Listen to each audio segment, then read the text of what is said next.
இல்லைன்னு யாரும் சொல்லலை.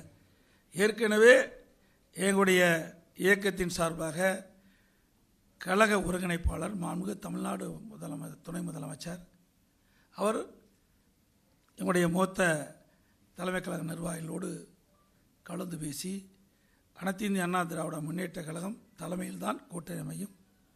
அனைத்து இந்திய அண்ணா திராவிட முன்னேற்றங்களுடைய முதலமைச்சர் தமிழ்நாடு முதலமைச்சர் எடப்பாடி பழனிசாமி என்று கழகத்தினுடைய ஒருங்கிணைப்பார் தெரிவித்து அனைத்து பத்திரிகையில் வந்திருக்குது, ஊடகத்தில் வந்துவிட்டது.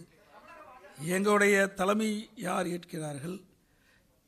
மாண்புமிகு துணை முதலமைச்சர் அவர்கள் அறிவித்த அந்த அறிவிப்பை எங்களுடைய கழக துணை ஒருங்கிணைப்பாளர் அண்ணன் KP முனுசாமி அவர்கள் தெளிவுபடுத்தி விட்டார்.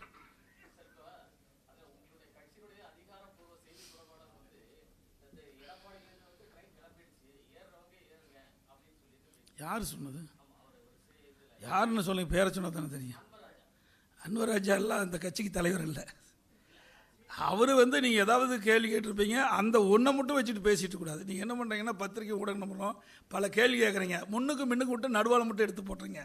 தவறு. முழுசாக சொன்னால் என்ன கேள்வி கேட்டாங்க, என்ன பதில் சொன்னாலும் முழுசு வந்தால் தானே ஆகும். அதாவது புரிஞ்சுக்கணும்.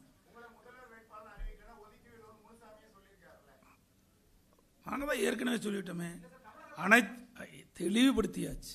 அனைத்து இந்திய அண்ணா திராவிட முன்னேற்ற கழக தலைமையில் தான் கூட்டணி அமையும். அனைத்து இந்திய அண்ணா திராவிட முன்னேற்ற கழகம் ஏற்கனவே எங்கள் தலைமை அறிவிக்கப்பட்டு விட்டது.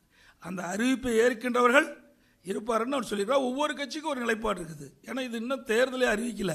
அந்தந்த கட்சியுடைய தொண்டரை ஊக்குவிக்கணும், நிர்வாகி ஊக்குவிக்கணும். அது எல்லா கட்சிக்குமே அது இருக்கும், எந்த கட்சிக்குமே இல்லைன்னு சொல்ல முடியாது. அதாவது அந்தந்த கட்சியை அவர் வழக்க பார்ப்பாங்க, அதுதான் இயற்கை.